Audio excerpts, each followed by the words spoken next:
Toutes ces choses-là se sont déjà passées. Des chocs pétroliers, des crises géopolitiques, des révolutions technologiques. Et en même temps, par rapport au cycle précédent, c'est vraiment du classique. Depuis le début de l'année, Strategy est passé de 600 000 bitcoins à 840 000 plus bitcoins en plein marché baissier grâce à des produits nouveaux. Ce qui a beaucoup fait réagir aussi donc, sur la vente des 30 bitcoins de Michael Saylor. Il avait promis quand même d'accumuler du bitcoin et ne jamais en vendre. Vendre ce nombre de bitcoins sur le marché, ça n'a absolument aucun impact en tant que tel sur le marché. Ce qui peut avoir des impacts, c'est le narratif de la vente, de Strategy. Et l'idée, c'est d'acheter plus de bitcoin que de diluer les investisseurs, donc que de créer de nouvelles actions. Le risque en plus est relativement simple aussi à comprendre. C'est le risque de l'effondrement du bitcoin prolongé. Aujourd'hui, le bitcoin peut faire moins 90% et remonter ensuite. Et Strategy n'a aucun problème particulier sur ce produit-là. On a une hausse importante des dettes des États, un déséquilibre majeur entre l'endettement des États et les recettes des États. La seule manière structurelle de payer les intérêts de la dette, c'est trois choses. Soit il faut couper les dépenses, soit il faut augmenter les impôts. Ces deux choses-là, politiquement, sont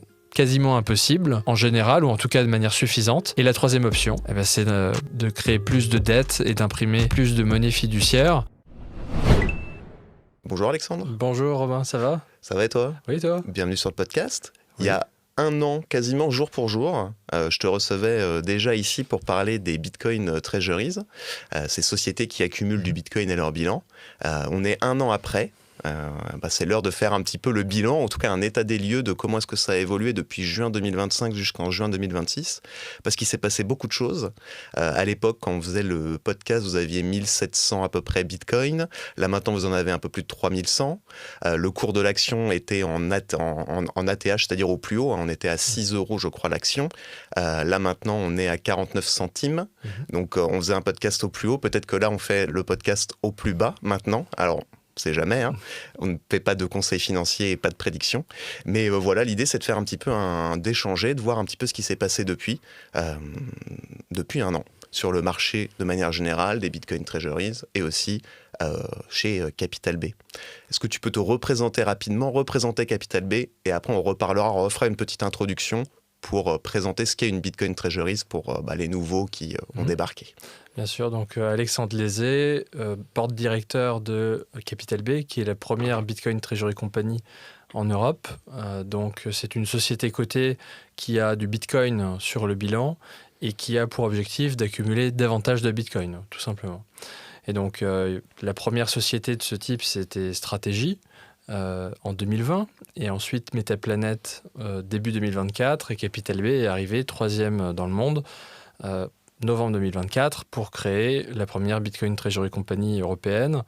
Et donc, entre novembre 2024 et juin 2025, on a connu une croissance très forte. On est passé de 10 centimes l'action à, comme tu le disais, 5 euros, voire 6 euros l'action. On est passé d'une capitalisation boursière de 10 millions d'euros à 700 millions, voire 1 milliard d'euros en fonction des moments. Et on a accumulé sur cette période-là, comme tu disais, environ 1500 bitcoins. Et après cette période-là, on a doublé la taille du bilan. Mais entre-temps, le marché a repricé, a valorisé le potentiel futur des sociétés de Bitcoin Treasury Company avec un petit peu moins de spéculation à la hausse.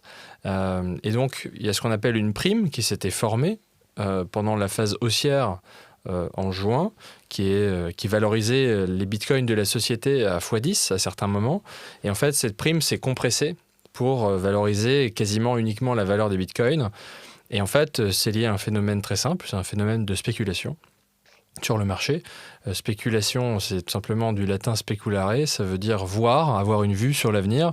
Donc les investisseurs font ça tous les jours. Soit ils ont une vue positive et ils achètent, soit ils ont une vue plutôt négative ou baissière et ils ont tendance à vendre. Et donc, quand on était en juin, il y avait une vue très, très porteuse mi-2025 avec le potentiel de la réserve stratégique américaine et avec toutes l'ébullition qu'il y avait autour du secteur. Depuis juin de l'année dernière, on a connu ce qu'on appelle un bear market, tout simplement, un marché plutôt baissier, avec des attentes qui ont un peu baissé et qui aujourd'hui ne valorisent quasiment que les bitcoins de la société. C'est pas que Capital B, mais qui valorisent que les bitcoins des sociétés de Bitcoin Treasury Company et plus du tout le futur. Et donc, il y a un peu un extrême certainement des deux côtés. Et qu'est-ce qui s'est passé depuis juin de l'année dernière ? Tout simplement, le secteur s'est institutionnalisé, s'est structuré. On a séparé, disons, les adolescents des adultes.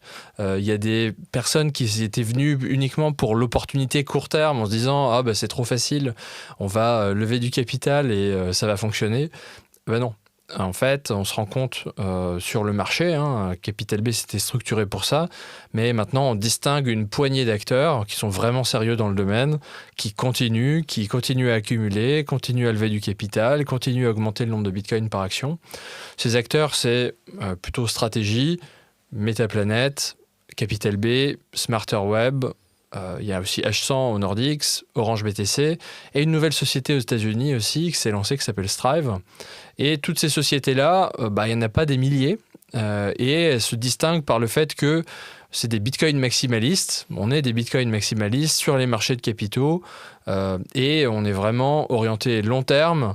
On est sur un standard bitcoin. Et on ne se laisse pas impressionner par des cycles très forts à la hausse ou des cycles très forts à la baisse.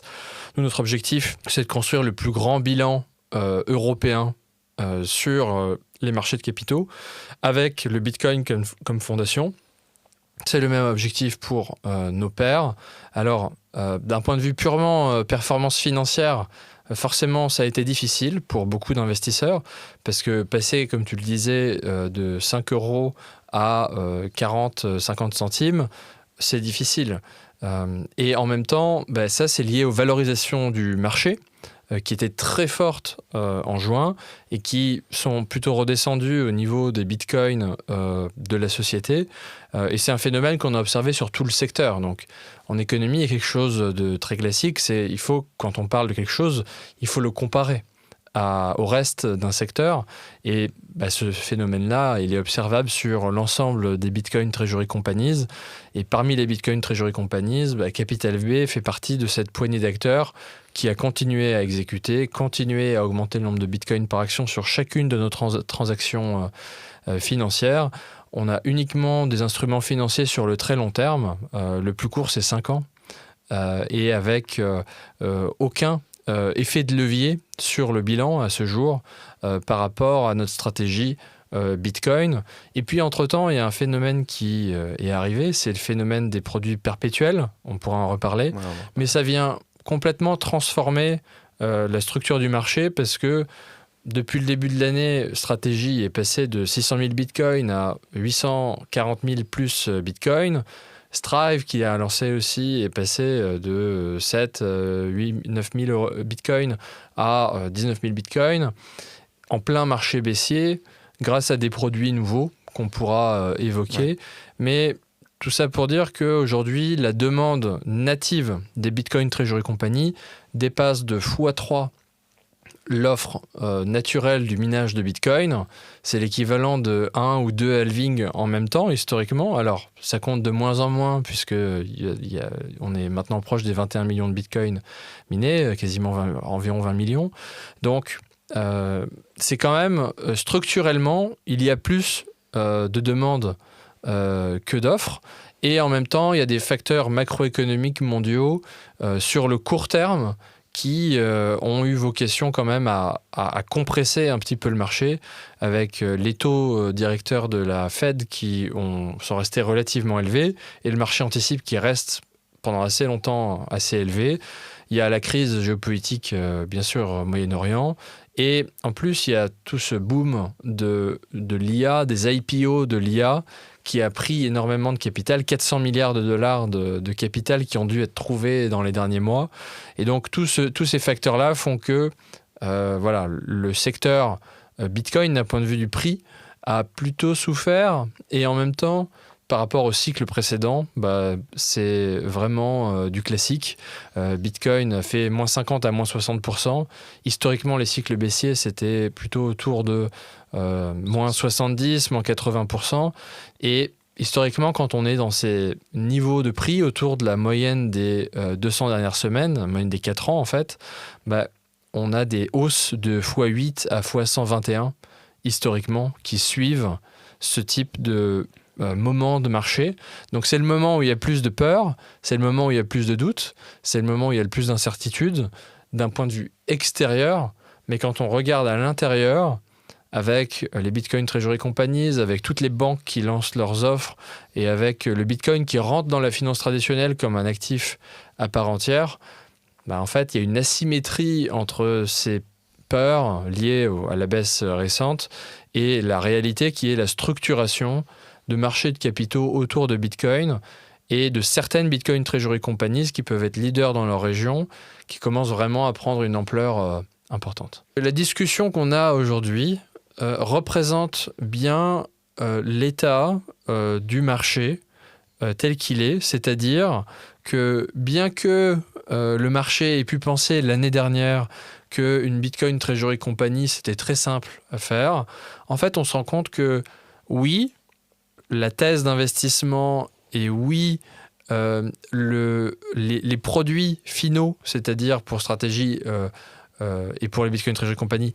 l'action d'une Bitcoin Treasury Company, qui est en fait quelque chose de relativement simple à comprendre. C'est une société qui vise l'augmentation du nombre de Bitcoin par action au fil du temps, versus la réalité aujourd'hui, qui est que quand on regarde ce qui est nécessaire pour augmenter le nombre de Bitcoin par action au fil du temps, eh bien, c'est quelque chose qui est sophistiqué.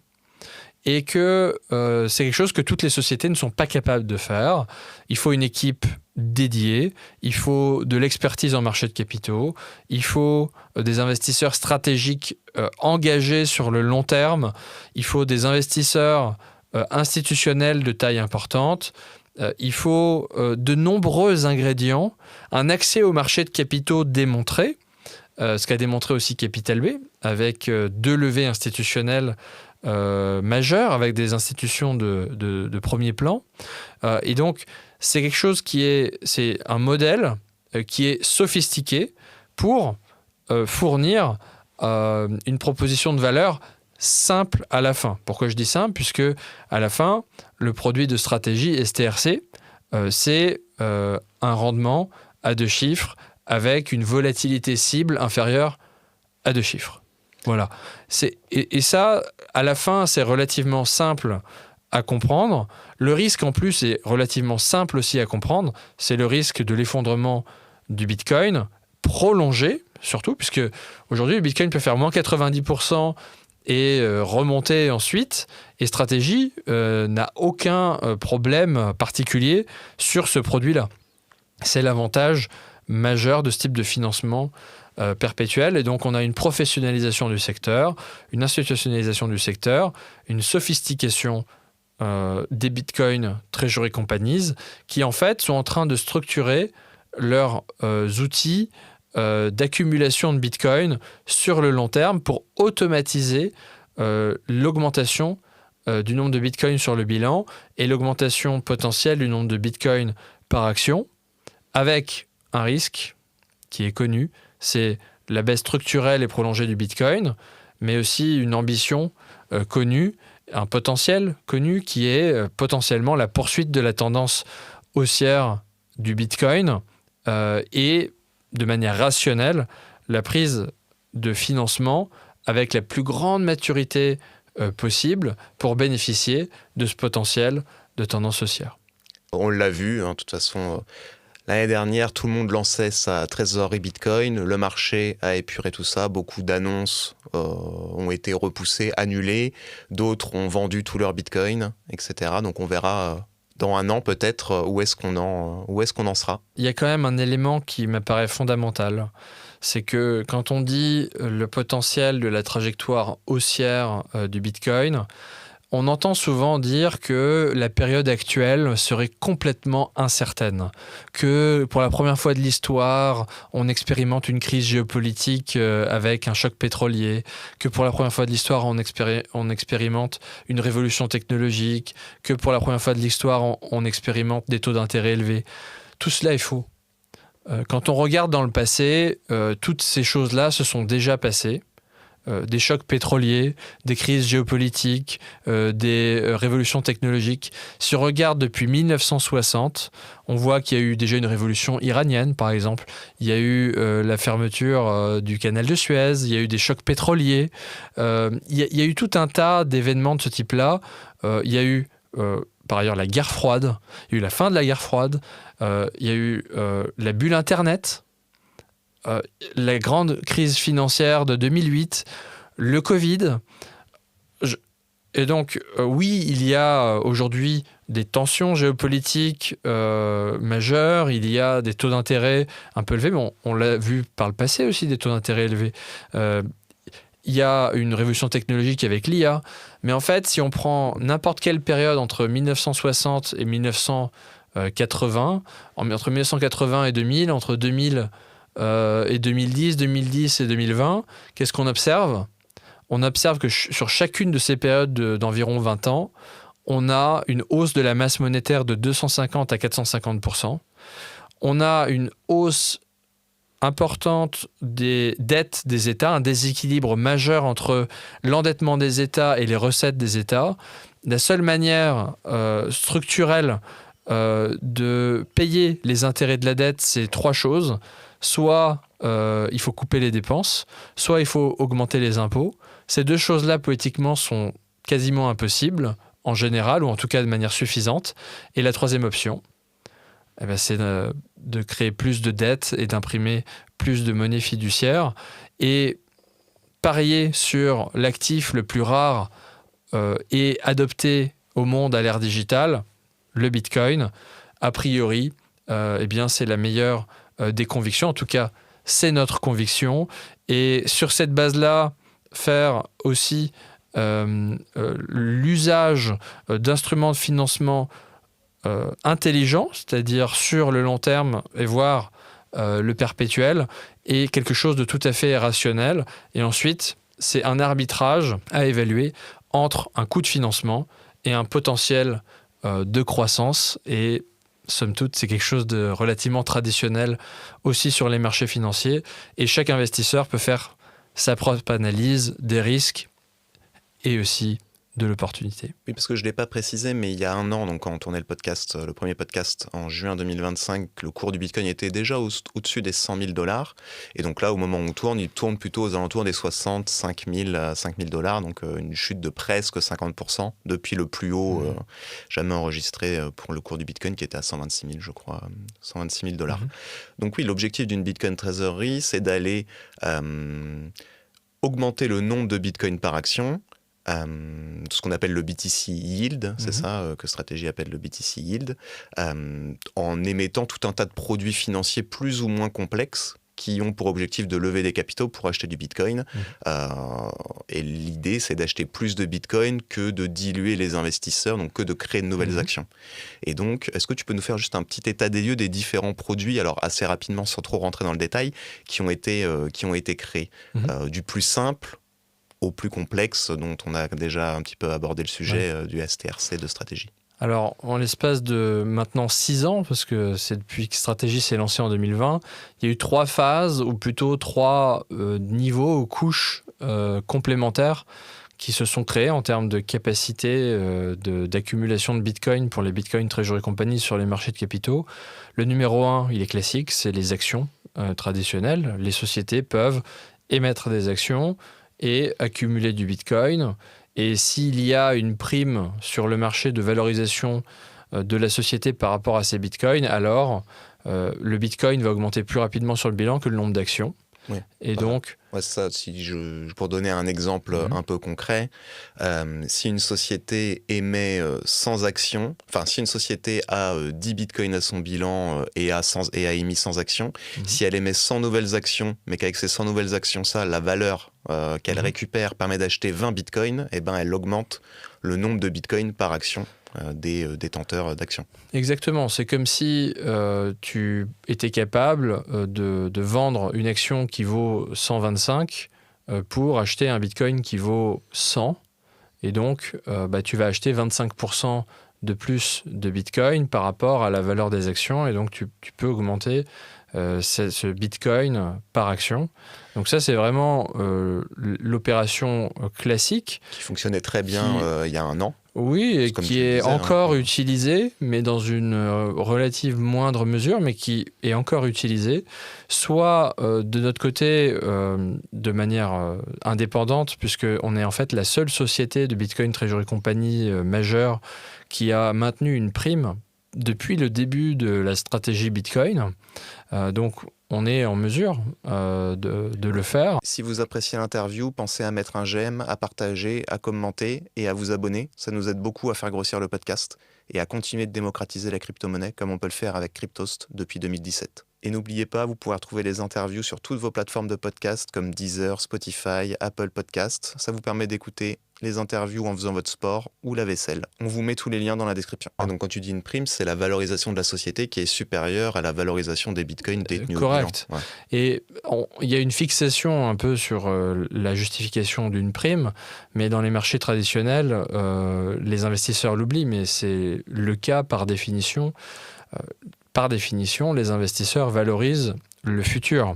Et on a vu on peut voir sur SpaceX, il y a des multiples de x100 sur des cash flows futurs, pas sur des réserves sur le bilan.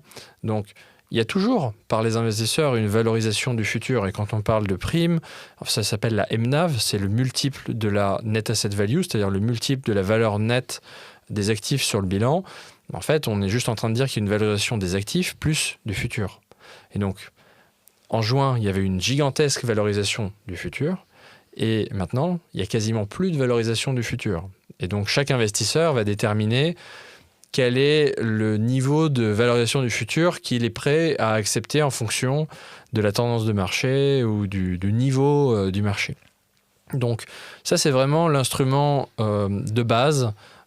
L'émission d'actions, et il y a différentes manières de le faire, soit par des placements privés auprès d'investisseurs qualifiés, soit sur le marché avec des programmes qu'on appelle de type ATM. C'est at the market, ça veut dire au marché. En fait, la société, avec un intermédiaire financier ou un partenaire, est capable de vendre en fait des titres sur le marché.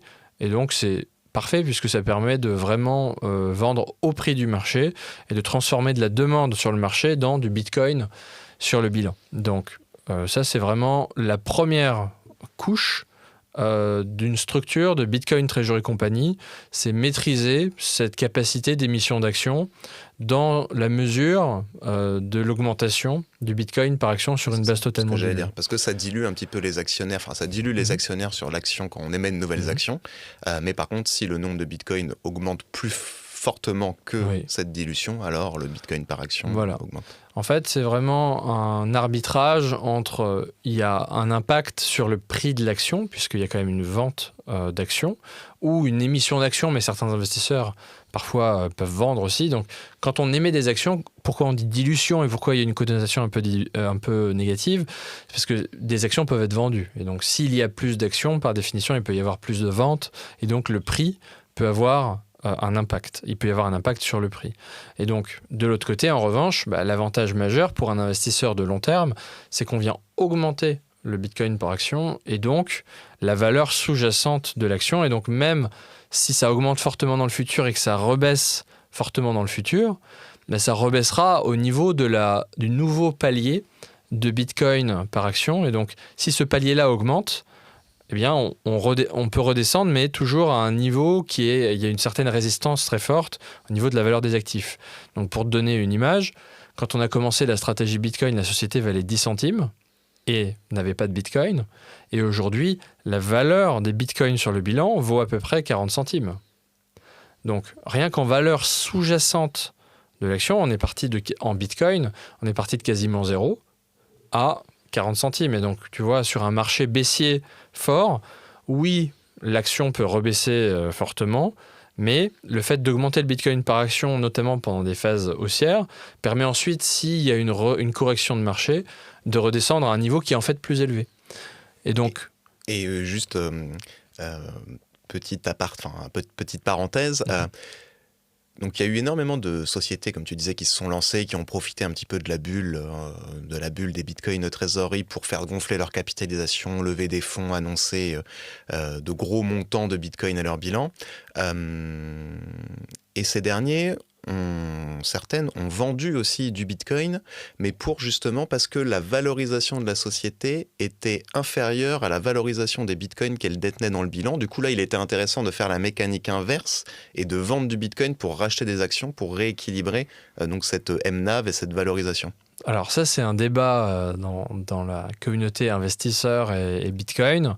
Il est important pour la société d'avoir la capacité de racheter des actions. Ceci étant, c'est un petit peu aussi un dernier recours, c'est-à-dire qu'il y a beaucoup de choses qu'une société peut faire avant de devoir racheter des actions. Et oui, d'un point de vue purement technique, si la valorisation de la société est inférieure à la valorisation des bitcoins, si la société vend des actions pour acheter du bitcoin, vend du bitcoin pour acheter des actions, effectivement, ça va augmenter le bitcoin par action, mécaniquement, parce que il va vendre plus de bitcoin que le prix de l'action le reflète, et donc ça va en fait mécaniquement quasiment annuler des actions et être un avantage du point de vue pur du bitcoin par action. Mais moi je suis quand même assez sceptique sur une mécanique de ce type-là de manière systématique. C'est important que la société ait la capacité et que le marché sache que le marché ne peut pas rester complètement incohérent par rapport à la valeur du bilan sans que la société ne fasse quelque chose. Donc la capacité de la société de racheter des actions est quelque chose qui rassure aussi le marché. Mais en fait, il faut faire attention parce que ce n'est pas un modèle en tant que tel, parce que tu peux du coup vendre tous tes bitcoins, racheter toutes tes actions, il te reste une action et pas de bitcoin, t'es content. Donc non, c'est pas un modèle stratégique en tant que tel, mais c'est important qu'une société ait la capacité de le faire. D'ailleurs, dans notre assemblée générale du 17 juin, on a validé une résolution qui permet du rachat d'actions. Donc c'est important que les sociétés aient des outils pour s'adapter aux différentes conditions de marché, mais ce n'est pas un modèle stratégique en tant que tel.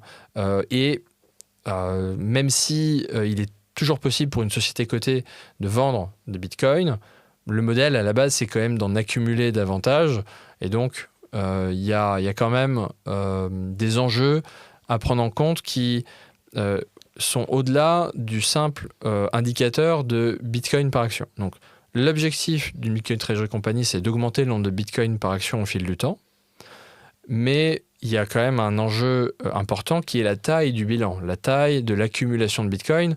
Et quand on vend du bitcoin, on n'est jamais sûr de le retrouver. Donc, quand Stratégie dit récemment qu'ils ont vendu 32 bitcoins, en fait, leur objectif, c'est que, oui, ils peuvent vendre un bitcoin, mais pour en racheter davantage. C'est-à-dire que la vente de bitcoin leur permet d'améliorer leur profil de crédit, qui leur permet de vendre plus de crédit pour accumuler plus de bitcoin. Non, on en parlera un petit peu après, on en parlera du discours après. de Saylor, de sa communication, etc. Donc, premier instrument, l'émission de nouvelles actions. On revient sur comment est-ce que les différents produits financiers qui permettent d'augmenter le nombre de bitcoins par action. Très bien. Donc, le deuxième instrument, c'est les dettes convertibles, ou les instruments de crédit qui donnent accès en fait à des émissions d'actions. Donc ça, c'est quelque chose qui a extrêmement bien fonctionné pour Stratégie, notamment début 2024.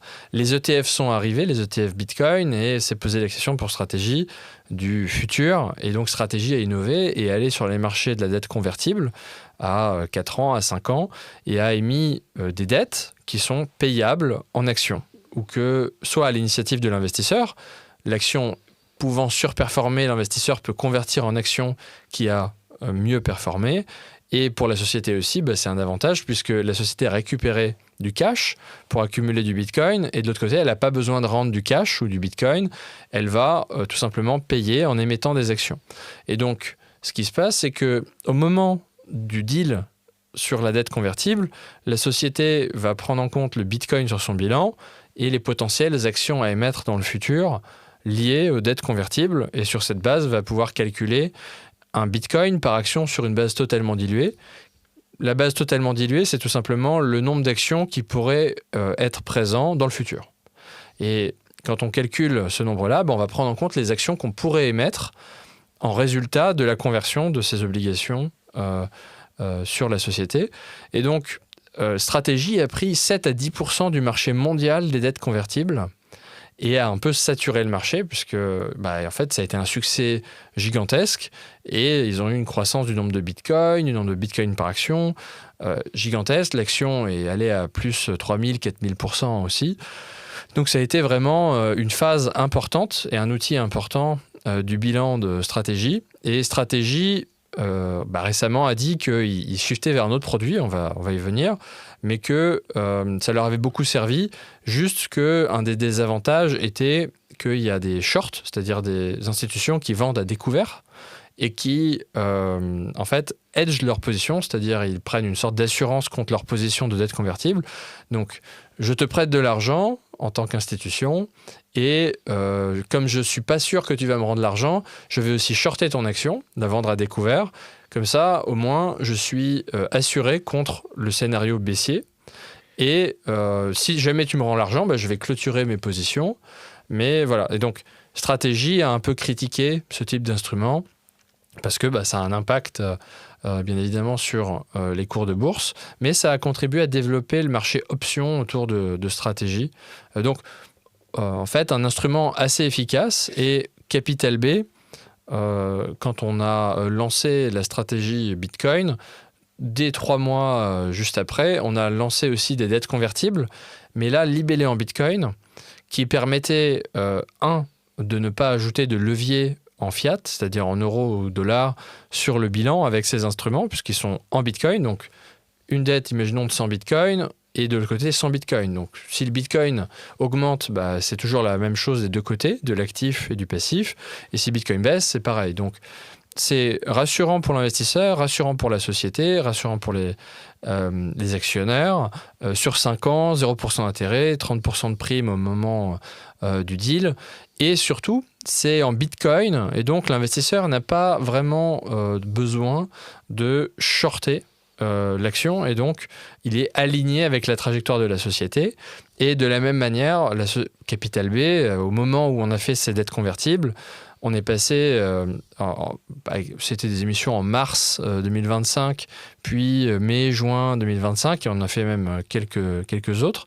On est passé de ces 30-40 centimes début d'année 2025 à 4-5 euros. Donc, ça a vraiment été très porteur, et ça a démontré le cas d'usage d'une Bitcoin Treasury Company, qui est en fait, sur le bilan, d'émettre des instruments de crédit à long terme, le plus long terme possible, qui permettent d'augmenter le Bitcoin par action de manière structurelle avec ce financement de la part des marchés de capitaux qui permet structurellement dans l'opération d'augmenter le nombre de Bitcoin par action et donc de fournir une forme d'effet de levier pour les investisseurs sans avoir, eux, à recourir au marché de capitaux. Et donc, ils peuvent être simplement actionnaires d'une Bitcoin Treasury Company pour bénéficier de la capacité de la société à accéder au marché de capitaux. Donc ça, c'est vraiment la deuxième phase, la deuxième couche de type d'instruments qu'une Bitcoin Treasury Company peut utiliser. C'est des instruments de crédit avec une composante de convertibilité en actions qui a très bien fonctionné. Ok. Petite question sur les dettes convertibles. La société peut rembourser un investisseur en actions si cette action est supérieure, si la valeur des actions est supérieure au montant investi. Mais si la valeur des actions est inférieure au montant investi, qu'est-ce qui se passe pour les investisseurs ? Toute opération financière comporte des risques et des opportunités. Donc, le risque, c'est que l'action ne performe pas comme prévu et que la société doive rembourser la dette en cash ou en bitcoin. Donc, cash pour le cas de stratégie et en bitcoin pour le cas de Capital B. Donc, pour faire très simple, imaginons que le prix d'une action est de 100 € au moment d'un accord entre l'investisseur et la société. Le prix qui va être défini comme le prix de conversion peut être 130 par exemple. 100 de base au moment du deal et 130 va être le prix de conversion. Donc si dans les 5 prochaines années le prix dépasse 130, la société peut demander la conversion et donc payer en actions. Si le prix ne dépasse pas du tout 130 pendant toute la période, alors l'actionnaire va être en droit de demander le remboursement de la dette souscrite. Et donc, quand on est plutôt bull sur le Bitcoin, c'est-à-dire on envisage que le Bitcoin continue sa tendance haussière, c'est un très bon accord puisque ça permet de recevoir du cash tout de suite ou de mettre des Bitcoins tout de suite sur son bilan et de faire l'hypothèse que le Bitcoin étant sur une tendance haussière, la société étant capable d'accéder au marché de capitaux pour faire d'autres opérations augmentant le Bitcoin par action, que la société serait en mesure de pouvoir demander la conversion dans le futur. Et donc, un des éléments les plus importants, c'est la capacité de la société de demander la conversion. Donc, si le cours de la société performe, Capital B, par exemple, les 2 dernières années, a la capacité de forcer la conversion. Si on a bien fait notre travail, il n'y a pas de raison qu'on ne puisse pas convertir en action. Donc, en fait, c'est un instrument qui fonctionne très bien pour la société lorsque l'actif sous-jacent performe et qui fonctionne d'ailleurs très bien aussi pour l'investisseur dans ce cas-là, puisqu'il a surperformé. L'action a fait la performance qui pouvait être attendue. Et de l'autre côté, il y a quand même une protection investisseur. Si ça ne fonctionne pas, alors la société doit rembourser. Mais du coup, c'est pour ça qu'il y a une maturité long terme, à 5 ans par exemple, pour se dire on n'est pas là pour faire un pari sur le court terme, on est là pour bénéficier d'un financement long terme, 5 ans, qui permet de se projeter, qui permet d'avoir le temps de faire le travail et aussi au Bitcoin de faire son travail. Ok, oui, parce que donc quand on dit dette convertible, c'est des obligations, c'est ça, convertibles, du coup, sont prioritaires sur le remboursement d'autres investisseurs, c'est ça, si une société... Alors, s'il y a un accord d'obligation et qu'il y a une maturité et qu'il n'y a pas encore eu de conversion, la société doit rembourser dans tous les cas. Il n'y a pas de... À la fin de la période. C'est cette différence entre l'obligation et les actions, elle se pose vraiment si jamais il y a une liquidation d'une société. Alors oui, les premiers remboursés sont les obligataires.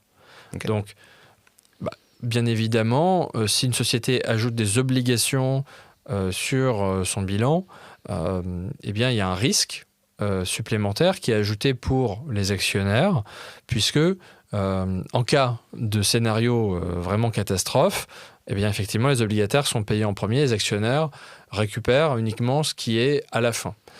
Et de l'autre côté, l'avantage quand on ajoute un élément de dette, en euros ou en bitcoin d'ailleurs, eh bien, on a cet effet de levier supplémentaire.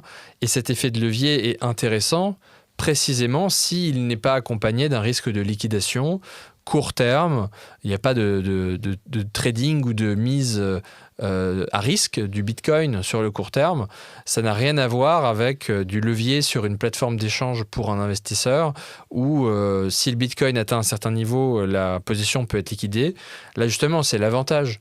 En étant actionnaire d'une Bitcoin Treasury Company, on bénéficie de la capacité de la société à aller se financer à des termes intéressants d'une société cotée sur les marchés de capitaux institutionnels qui permet d'avoir un financement sur 5 ans sans risque de liquidation pendant la période, avec 0% d'intérêt. Je ne sais pas si tu as déjà vu ça auprès de ta banque.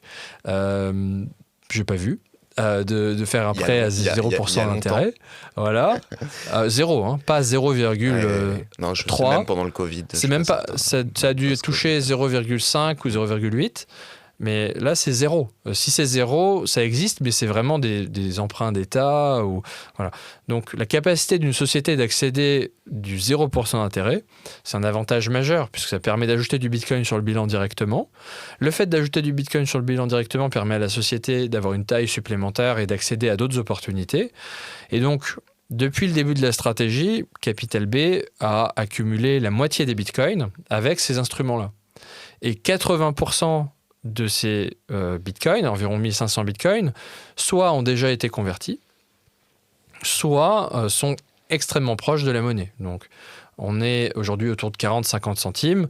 Il y a certaines convertibles qui sont à 54 centimes et certaines convertibles qui sont à 0,7, 70 centimes.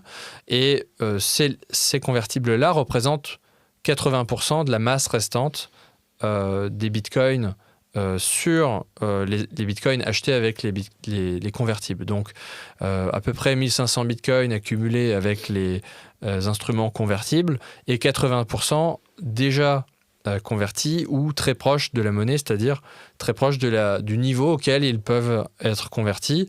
Et donc, la maturité étant à 2030, beaucoup d'investisseurs font leur propre analyse et se disent si je suis plutôt haussier sur le Bitcoin et que la société continue à faire son travail, il n'y a pas de raison majeure pour lesquelles il n'y ait pas de conversion.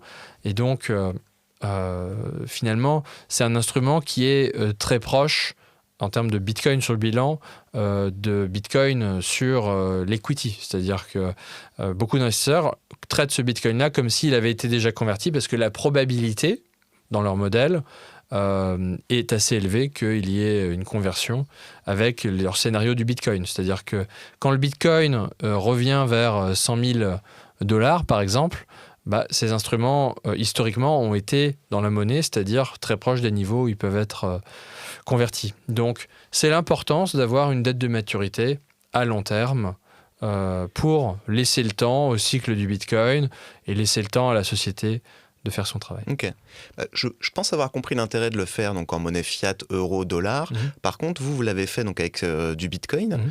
Mais c'est quoi l'intérêt de le faire avec du Bitcoin, justement, parce que si vous levez du Bitcoin et que ça se base quand même principalement sur le cours du Bitcoin, c'est quoi? C'est que ça permet de faire d'autres opérations qui permettent juste de rassurer peut-être les marchés pour ensuite mettre en place d'autres opérations sans forcément avoir du Bitcoin. C'est toujours plus positif d'avoir 3000 Bitcoins plutôt que 1500.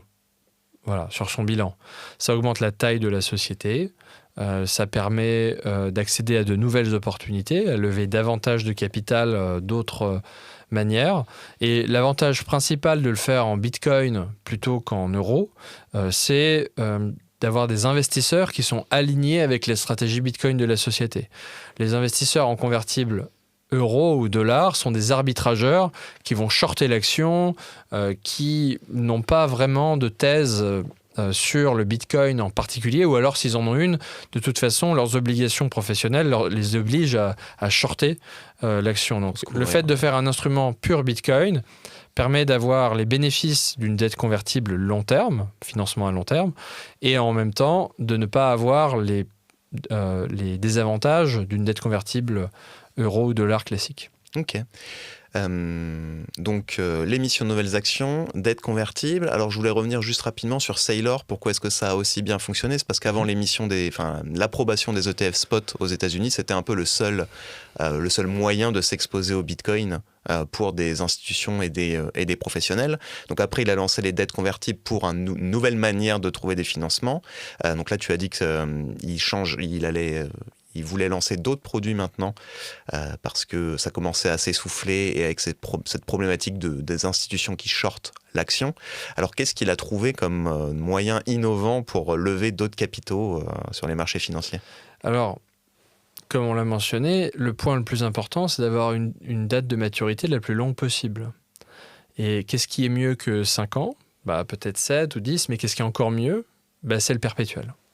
Et donc, ce que Stratégie a fait, c'est... Qui n'existait plus depuis...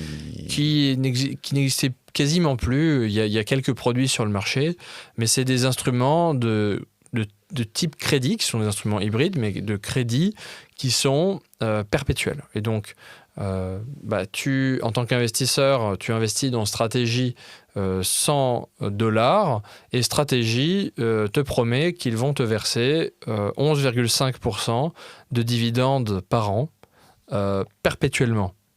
Donc, tu peux faire tes calculs, mais à partir d'un certain nombre d'années, eh bien, effectivement, ton principal investi, les 100 € sont remboursés et tu reçois des intérêts ensuite de manière perpétuelle. L'avantage pour Stratégie est double, c'est que tout d'abord, tu lui envoies 100 € ou 100 $, il s'achète du Bitcoin et le pari de Stratégie, c'est que le Bitcoin puisse surperformer en annualisé 11,5%. Et donc, comme toute classe d'actifs, si l'actif que tu achètes avec ton financement a une meilleure croissance que ton taux de financement, par définition, tu gagnes. Donc, le risque C'est précisément que l'actif sous-jacent ait une performance inférieure au taux de financement. Et le potentiel, plutôt positif du coup, c'est que l'actif sous-jacent ait une performance supérieure au taux de financement. Et donc c'est assez binaire. Soit le Bitcoin a une performance annualisée sur 10 ans, sur 20 ans, de plus de 11,5% ou de plus de 15%, etc. Et dans ce cas-là, stratégie est gagnant structurellement, rien que sur l'instrument en lui-même, sans compter tout ce qu'elle peut faire à côté. Et si le Bitcoin a une croissance qui est inférieure à 10%, à 5% en annualisé, alors stratégie n'est pas gagnante. Ça ne veut pas dire que c'est la catastrophe, parce qu'en fait, le taux d'intérêt par rapport au notionnel, c'est-à-dire tu envoies 100 € à stratégie, le taux d'intérêt est aujourd'hui autour de 11,5%.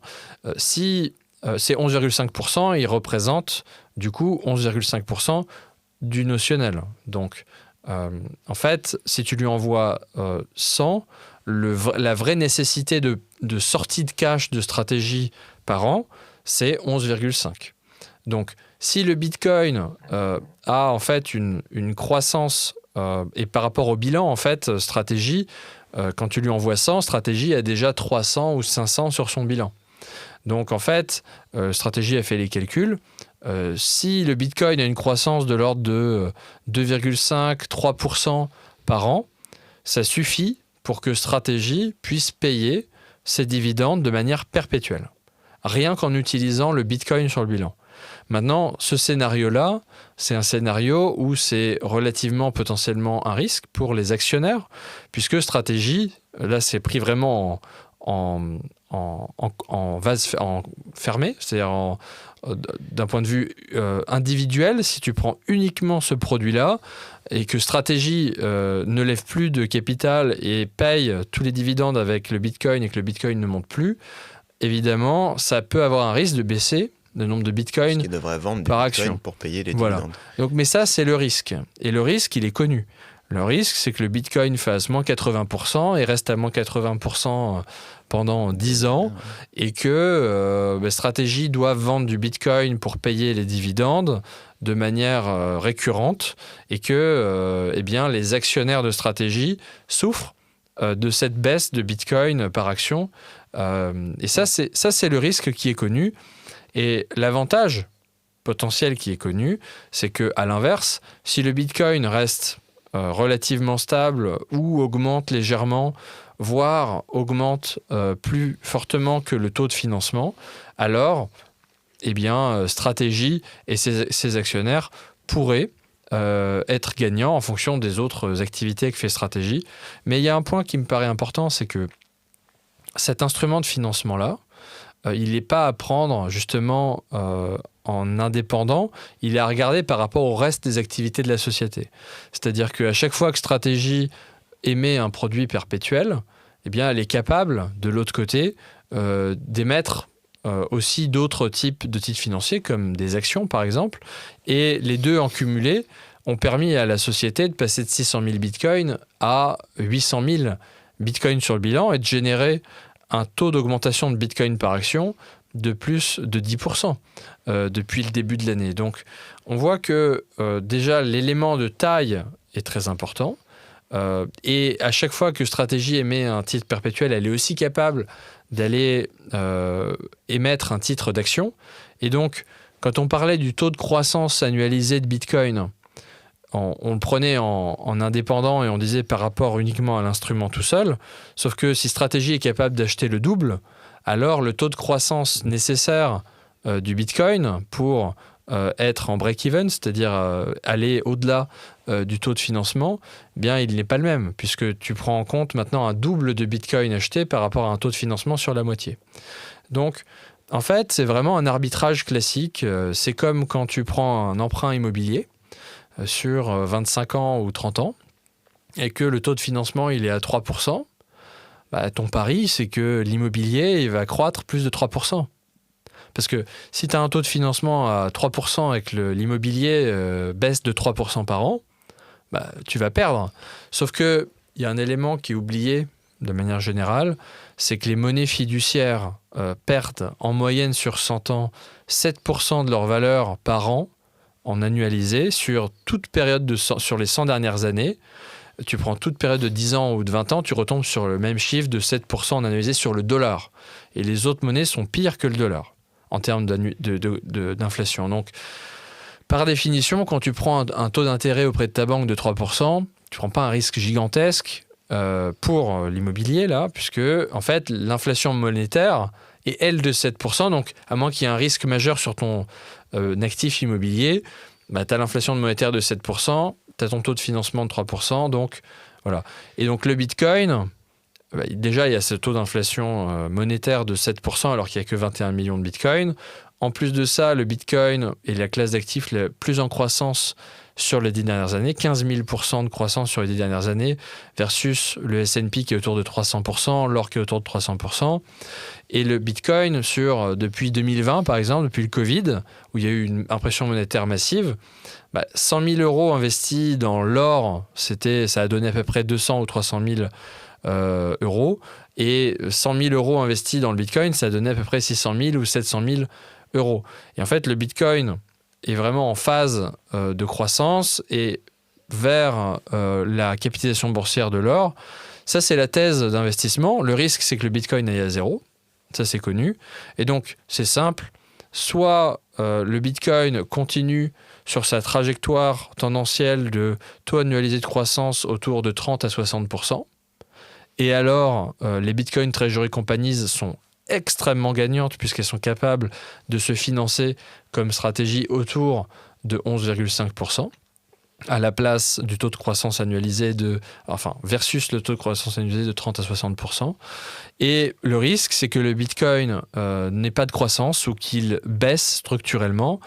Chacun peut faire son analyse, mais à la base, une Bitcoin Treasury Company est une Bitcoin Treasury Company puisqu'elle fait le pari de la croissance du Bitcoin. Et donc, si on ne croit pas au potentiel de croissance du Bitcoin, il ne faut pas investir dans le Bitcoin. Il ne faut pas investir dans des Bitcoin Treasury Companies ni dans des instruments de crédit d'une Bitcoin Treasury Company. Et donc, c'est vraiment une forme d'effet de levier idéal, ces instruments perpétuels, puisque la société est en mesure, je parle de stratégie, est en mesure de se financer de manière perpétuelle, sans date de maturité, avec un taux d'intérêt, taux de dividende, qui est inférieur par des ordres de magnitude au taux de croissance historique annualisé du Bitcoin sur 5 ans, sur 10 ans.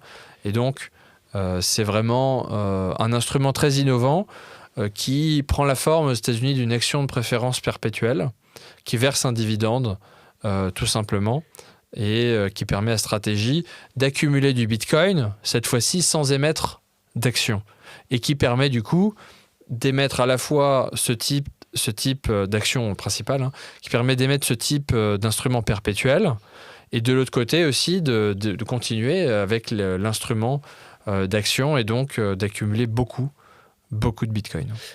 Ce qui inquiète, je pense, majoritairement les gens, c'est OK, avec leur Bitcoin dans le bilan, ils sont en capacité de tenir, fin d'année dernière, on parlait de 79 ans de dividendes sur ces types d'actions-là. On est passé à 32, je crois, hier. Mais en fait, le risque, c'est quoi ? C'est qu'ils n'arrivent pas à lever, ils n'aient pas assez de cash pour pouvoir payer ces dividendes-là et qu'à terme, ils soient obligés de vendre du Bitcoin. Parce que Stratégie a fait quand même une réserve de 1,5 milliard pour rassurer les marchés. Ils en ont vendu une partie maintenant, je ne sais plus combien est-ce qu'ils en ont vendu, mais 700 ou 800 millions, je crois. Donc cette réserve s'est amenuisée, c'est amenuis. C'est ça le risque, c'est qu'en fait, ils soient vraiment obligés de vendre du Bitcoin pour payer ces dividendes-là. Il faut distinguer deux choses. Il y a le risque du point de vue du créditeur, c'est-à-dire du point de vue de l'investisseur dans ses produits perpétuels. Et de l'autre côté, il y a le risque du point de vue de l'actionnaire. Donc, le risque du point de vue du créditeur, d'un point de vue du standard Bitcoin, il est extrêmement faible, puisque si tu compares au marché traditionnel, même les Mag 7 qui ont des dividendes, ils ont une couverture d'années de dividendes qui est de 5 à 15 ans. Donc, ça n'a rien à voir avec les 32 ans de Stratégie qui sont basés sur un bilan qui est extrêmement fort en Bitcoin.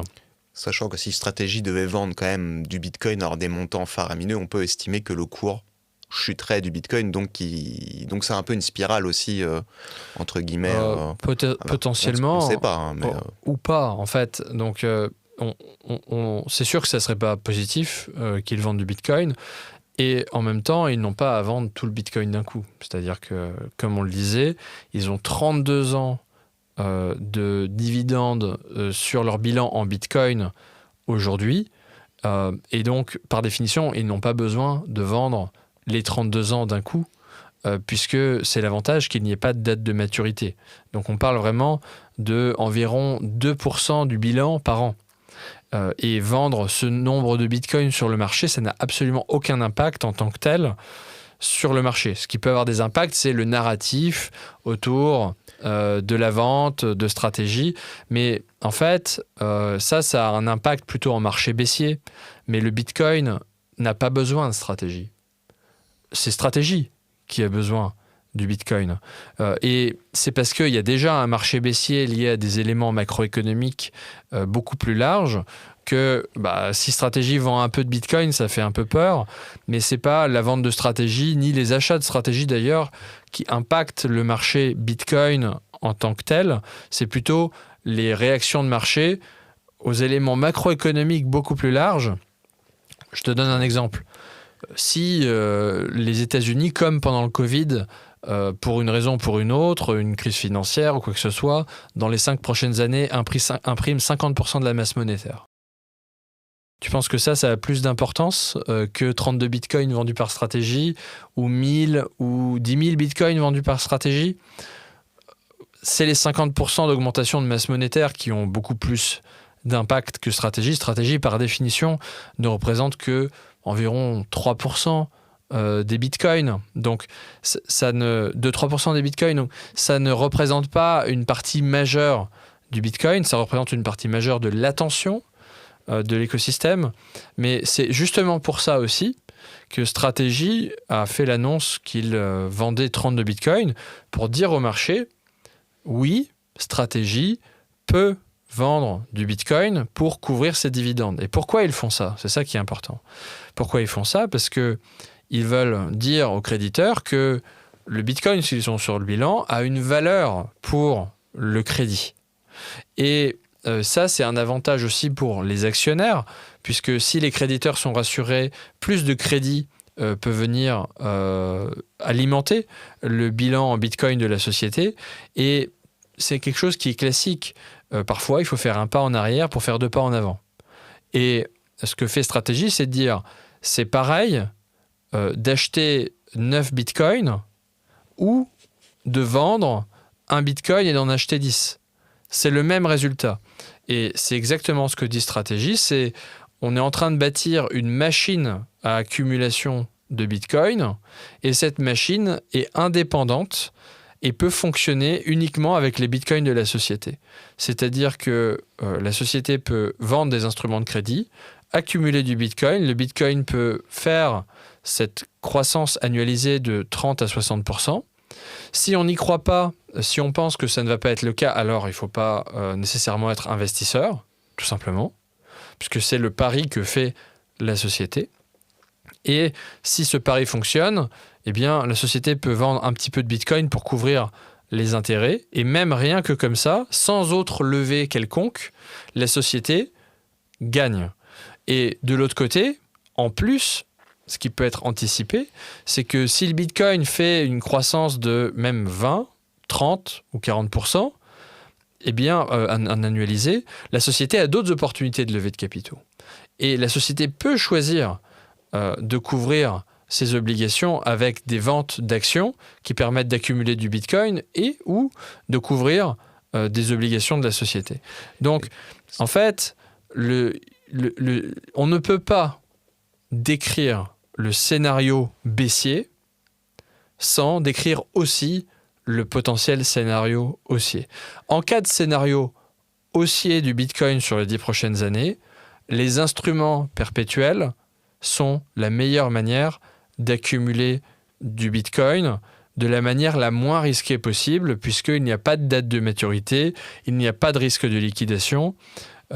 Et pour beaucoup d'investisseurs qui sont haussiers sur le Bitcoin, c'est l'instrument rêvé de financement, puisque tu es capable de te financer de manière perpétuelle pour stratégie, avec un taux de financement inférieur à ta perspective de croissance de Bitcoin. Et si c'est le cas, alors tu vas accumuler beaucoup de Bitcoin sans aucune émission d'action. Et de l'autre côté, cette augmentation de Bitcoin par action permet aussi de lever beaucoup plus de capital sur l'equity pour accumuler encore plus de Bitcoin. Et donc, in fine, même si la société qui émet du crédit digital, si on appelle comme ça, on appelle le crédit digital, c'est le digital credit, et ça permet, en fait, c'est du crédit avec du sous-jacent Bitcoin derrière. Le risque, c'est que le sous-jacent Bitcoin perde de la valeur, et le potentiel, plutôt positif, c'est que le sous-jacent Bitcoin prenne de la valeur et que la valeur, au fur et à mesure des obligations de paiement, baisse. Donc, pour te donner un exemple, si le Bitcoin de stratégie va vers, comme on l'anticipe, si le Bitcoin va vers la capitalisation boursière de l'or, le Bitcoin pourrait aller des 50-60 000 $ où on est aujourd'hui vers plutôt des 1 million à 3 millions de dollars par Bitcoin. C'est une simulation, il n'y a pas de certitude, chaque investisseur peut faire son analyse, mais si c'est le cas, alors les 100 $ que tu aurais envoyés à Stratégie, maintenant, proportionnellement, sur le bilan de Stratégie, représentent 10 $ par rapport à la taille du bilan en Bitcoin de la société. Et c'est quelque chose qui n'est pas compris. C'est que quand on dit qu'il y a un taux d'intérêt de 11%, on a l'impression que, un taux de dividende de 11,5%, on a l'impression que c'est 11% de valeur par rapport au bilan de la société. Non, c'est 11% en dollars par rapport à un bilan qui est en Bitcoin, avec des dollars qui, au fur et à mesure, perdent de la valeur, versus un Bitcoin qui, au fur et à mesure, prend de la valeur. Et donc, structurellement, c'est relativement comparable à un emprunt immobilier sur 25 ans avec un taux de l'ordre de 3% versus une inflation monétaire et du secteur immobilier de l'ordre de 5 à 7% par an.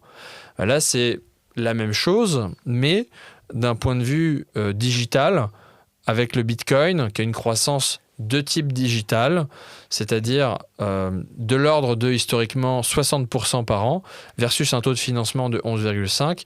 Et donc c'est vraiment un arbitrage entre les deux. Si on y croit, eh bien il y a un intérêt. Si on n'y croit pas, qu'on pense que ce n'est pas possible, alors on peut ne pas l'acheter. Mais pour le crédit immobilier, encore faut-il être en capacité de rembourser son emprunt sans hypothéquer, entre guillemets, son bien immobilier. Mais on a bien compris l'idée. Ce qui a beaucoup fait réagir aussi donc, sur la vente des 32 bitcoins de Michael Saylor, c'est la justification, ou en tout cas sa justification en disant que il avait promis quand même de base une Bitcoin Treasury, c'est quand même accumuler du Bitcoin et ne jamais en vendre, c'était ce qu'il avait promis, ce qu'il avait dit, annoncé, et donc là il se justifie en disant que non, il n'avait pas dit que Stratégie ne vendrait jamais de Bitcoin, mais que les gens ne devraient jamais vendre de Bitcoin, etc. Cette vente de Bitcoin était censée un peu rassurer le marché, montrer en tout cas qu'ils sont en capacité de vendre du Bitcoin et qu'ils peuvent vendre du Bitcoin. On a vu donc l'instrument dont tu parles, le STRC. Alors il y en a plusieurs, il y a STRK, STRF, STRC. Donc il y a différentes petites choses qui changent entre chaque, mais je ne sais pas si ça vaut le coup qu'on reprécise chaque chose, c'est du détail. Mais en tout cas, le STRC, donc, qui cote à 100 $, cette action, là, connaît quand même une grosse chute de près de 11%. Elle est tombée à 89-88 $. Donc, a priori, ça n'a pas tant rassuré les marchés que ça. C'est quoi, toi, ton analyse sur pourquoi est-ce que le STRC est tombé si bas ? Je pense qu'il faut prendre un peu de recul. Alors d'abord, tu as raison, l'immobilier comme sous-jacent n'a rien à voir avec du Bitcoin comme sous-jacent. L'immobilier est bien inférieur comme collatéral au Bitcoin puisque précisément il n'est pas liquide. Et c'est tout l'avantage du Bitcoin, c'est qu'il est liquide, c'est un actif mondial, c'est l'actif de fait le plus liquide sur les marchés 24 heures sur 24, 7 jours sur 7. Et par définition, il offre beaucoup plus de flexibilité et beaucoup plus de capacité pour l'émetteur et donc moins de risques aussi pour l'émetteur, puisque c'est un actif beaucoup plus liquide. Donc, en tant que tel, cet actif offre beaucoup plus d'avantages et c'est pour ça qu'il faut prendre du recul parce qu'en fait, ce à quoi on assiste, c'est la digitalisation des marchés de capitaux. On a le Bitcoin qui est du capital digital. On a les instruments de crédit qui sont du crédit digital, basé sur du capital digital qui est le Bitcoin. Et ces instruments-là sont en train de transformer les marchés de capitaux, puisque précisément, ils offrent aujourd'hui, quand on observe les deux instruments phares de l'écosystème qui sont STRC de Strategy et SATA de Strive, ces deux instruments ont connu une croissance de surtout STRC en réalité et SATA qui est arrivé récemment. Ouais. Mais quand même, il faut se rendre compte que STRC, c'est le produit phare de Strategy parce que Strategy, comme tu le disais, a émis de nombreux instruments avant, perpétuels, et ils ont trouvé celui qui fonctionne le mieux, qui est STRC. Parce que tu l'as dit, je crois que c'est près de 200 000 bitcoins qui sont accumulés sur quelques mois. Ils ont levé 10 milliards de dollars en 10 mois avec STRC. C'est le produit de crédit sur les marchés qui a eu la plus forte croissance dans l'histoire des produits de crédit. Donc, c'est tout à fait majeur. Et donc, on a beaucoup parlé tout à l'heure des risques, et j'ai voulu parler d'abord des risques.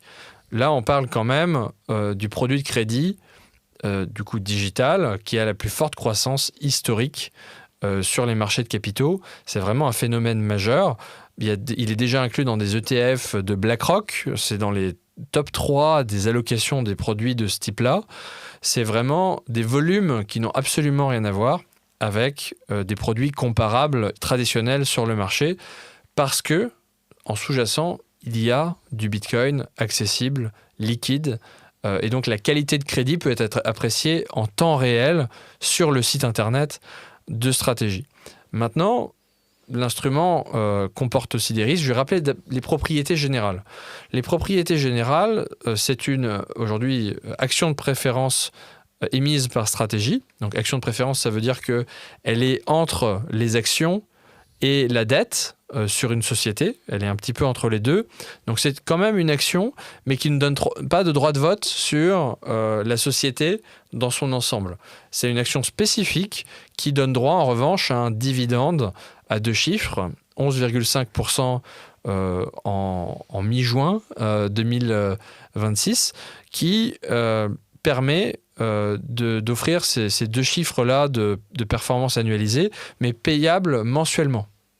Et maintenant, bimensuellement, c'est-à-dire tous les 2 fois par mois. Donc environ le 15 du mois et environ le 30 du mois, pour simplifier. Et donc, avec cet instrument-là, ça se rapproche d'instruments que connaissent les institutions, qui se rapprochent plutôt de ce qu'on connaît à travers les fonds monétaires. Ça n'a rien à voir avec un fonds monétaire, mais en termes de proposition de valeur, c'est un rendement qui est payable mensuellement ou 2 fois par mois maintenant, et qui permet d'offrir une cible qui est de traiter autour de 100, qui est la valeur du pair qu'on appelle, qui est la valeur cible de l'action. Parce que j'avais une question, les 11,5% sont basés sur le prix d'achat de l'action ou sur le prix autour de 100 $? Parce que là, par exemple, peut-être que ça... Pas de conseil en investissement, ça pourrait peut-être être intéressant d'acheter des actions à 88, 89 $ si les 11,5% sont basés sur 100, sur une base 100.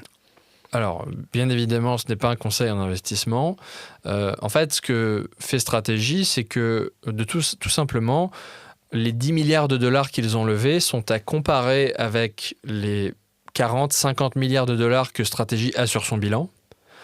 Et donc, c'est vraiment une action qui est vraiment surcollatéralisée en ce que les bitcoins de Strategy représentent 2, 3, 4 fois, en fonction du prix du bitcoin, la valeur du notionnel, c'est-à-dire du principal investi par les investisseurs.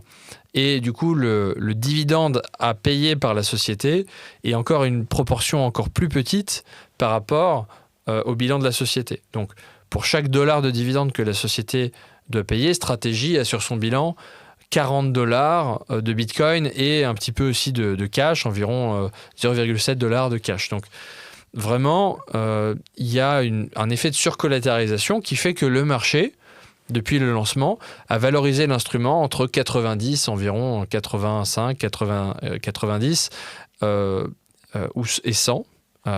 Et que Stratégie, en fait, a dit, nous, on va vendre davantage d'actions, mais à 100, pas en dessous.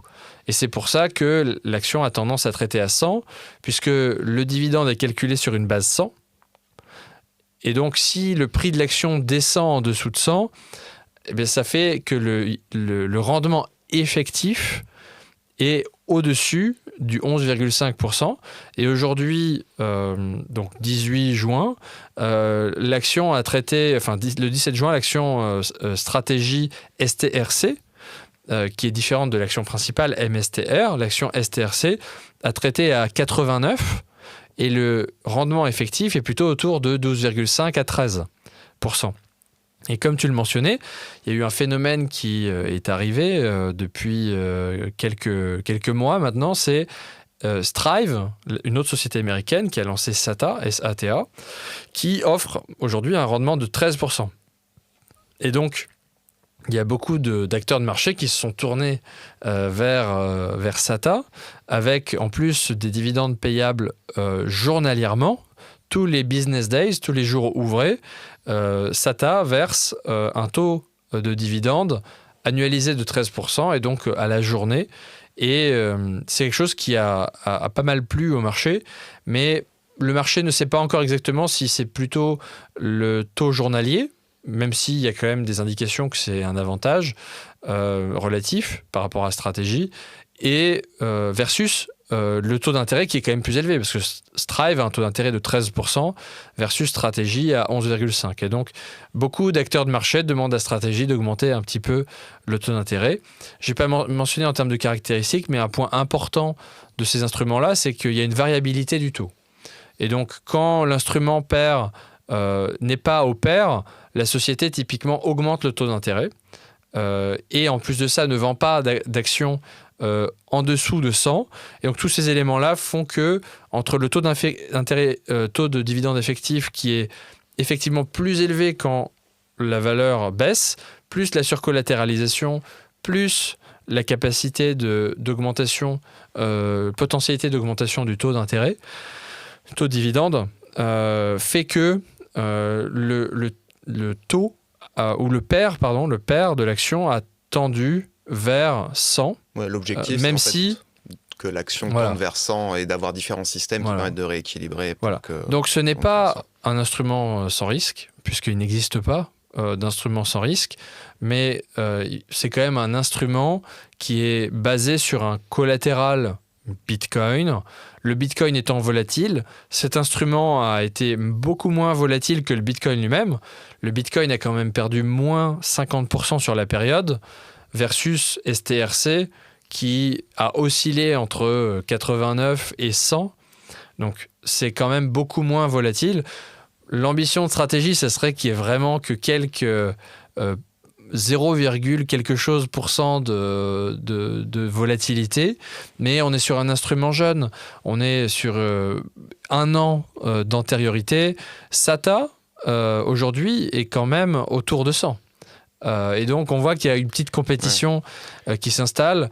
Le point, c'est que pour un investisseur orienté long terme, c'est quand même 11,5% de dividendes par an. La volatilité observée sur STRC, aujourd'hui, on est à 80, c'était 89, c'est entre 89 et 100. Et donc, la volatilité entre 89 et 100 est inférieure au 11,5% de rendement. Donc après une année, l'investisseur en fait a déjà récupéré ce potentiel de volatilité dans les 10%. L'ambition, c'est d'aller vers une volatilité proche de 0, mais en même temps, c'est aussi le marché qui décide la valorisation de l'instrument. Et bien évidemment, si le Bitcoin baisse fortement, ce qu'on a observé sur la période, la potentialité de volatilité accrue est bien entendu plus importante. Donc, c'est des instruments jeunes. C'est aussi un contexte de marché fortement baissier. Par ailleurs, les investisseurs sont en train de se former leur avis sur ces nouveaux instruments. Et beaucoup d'institutions aussi attendent un certain track record, 1 an, 2 ans, 3 ans plutôt, pour vraiment se positionner en taille. Donc voilà, je pense qu'il faut laisser le temps au temps aussi, et que la trajectoire est quand même déjà impressionnante. 10 milliards de dollars de levée. Et Strive, qui a démontré qu'une société plus petite, qui a 40 fois moins de Bitcoin sur son bilan, est capable de faire 1/3 des volumes de STRC. Donc 40 fois plus petit en termes de Bitcoin sur le bilan, et pourtant 1/3, voire à 1/5 des volumes de STRC, qui est le produit de stratégie. Et donc, ça a démontré le potentiel du crédit digital perpétuel pour des sociétés qui ont aussi moins de Bitcoin sur le bilan. Et donc, Capital B, bien entendu, évalue cette opportunité. Il n'y a pas de certitude, on ne peut pas s'engager sur un quelconque produit, mais c'est une zone de focus pour Capital B qui, bien entendu, est importante, puisque c'est aujourd'hui le produit phare du secteur Bitcoin Treasury Company, qui permet aux sociétés d'accumuler du Bitcoin sur leur bilan sans émission d'actions, et qui permet de l'autre côté d'ouvrir des opportunités beaucoup plus importantes aussi, par ailleurs, au-delà de cet instrument-là, qui est un instrument.